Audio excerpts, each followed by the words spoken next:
And here they are. Aren't they pretty? One thing I've learned to do with storage is to get creative. Because when SHTF happens, I want to know that I can have some goodies on hand too. I actually can cookies in a jar. And as you see, they're sealed up. And they're very, very good. I mean, I've had cookies as long as a year old, and I've tried them, and they're great. So, this is a jar of my oatmeal walnut cranberry that I put up this month.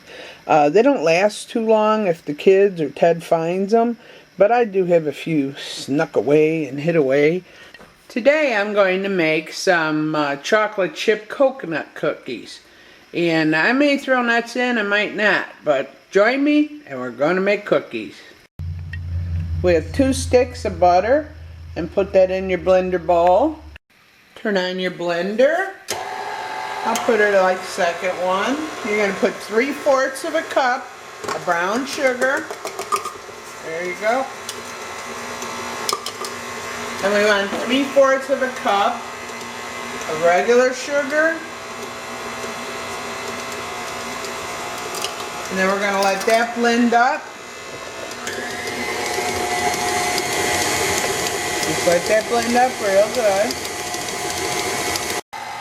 We're going to put I already put in 2 chicken eggs. So 2 large chicken eggs. And the reason why I'm saying chicken eggs instead of eggs is that I have 2 different types of eggs in this house. I have duck eggs and chicken eggs. We're going to put in a teaspoon of vanilla.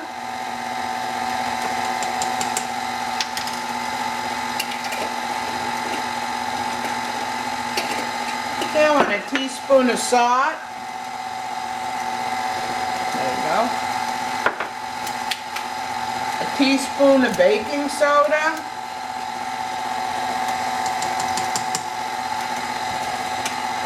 And we'll let that go real nice. We'll get that all blended up. In the meantime, I'm going to set my oven at 375.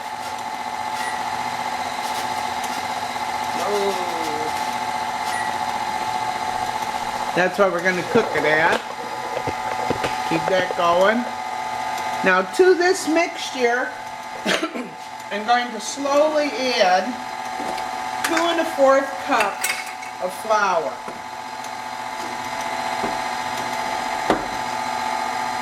And try to be rather exact on this. So, what I'm going to do is just lift this up. Now, I said 2 1/4, so it's okay. Go ahead and put in your 2 and mix it all up. And then I have my 1/4 sitting on the sideline. I just use my fingers. It looks like that's doing just fine. So I'm going to go ahead and put in the full 2 1/4 cups. Show you how that looks. There you go. The fun part with this machine, I'm still not used to it, is learning how to take things apart. There you go. Now this is all nice. If you've ever made cookie dough, you know how this looks. It's sort of like a little bit looser than the old Play-Doh you used to use as a kid, in case you never cooked before, or baked, I mean. So it's a nice, it actually by itself tastes pretty good. Chip cookies, I mean chocolate chip cookies, chocolate chips.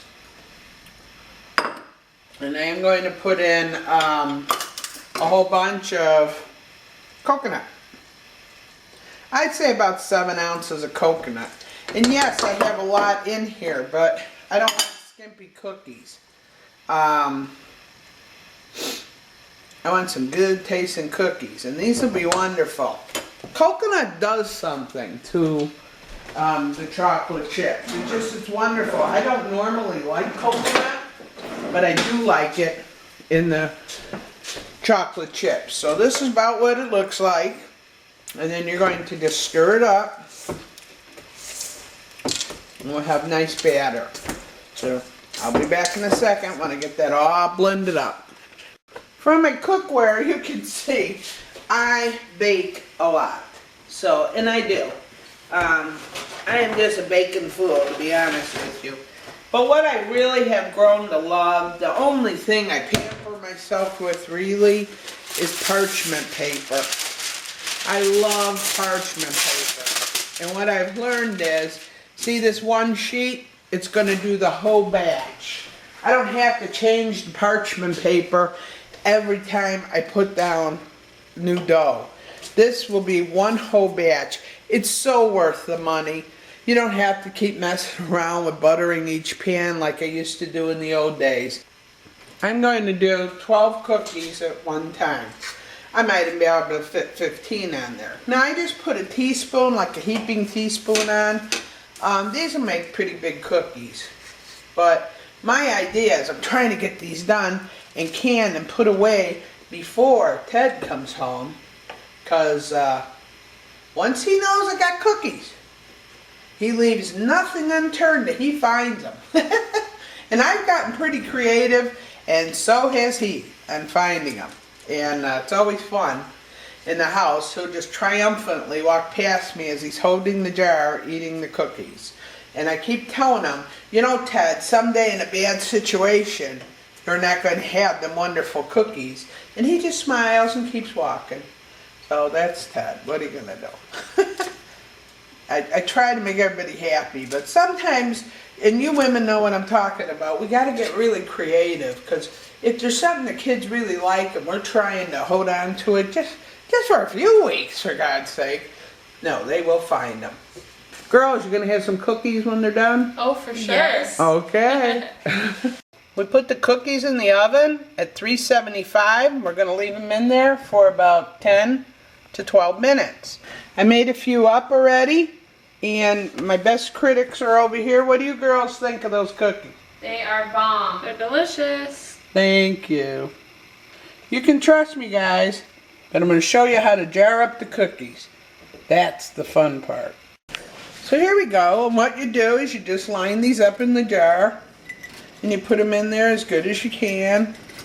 These make real pretty gifts, too, for the holidays and that. I do them just, I try to keep some of my cookies in that around once in a while. So you do that, then you take a lid, put one up, one down. This is the simplest way to make sure it always seals. Alright, and you put this on top, and then I want you to listen to this. Listen to it. It goes, it goes real high, different decibels. Listen to it. There it is. Hear the different decibels?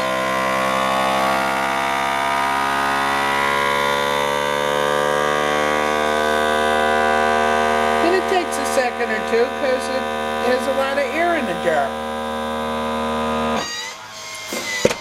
There it is. It should be sealed. It is.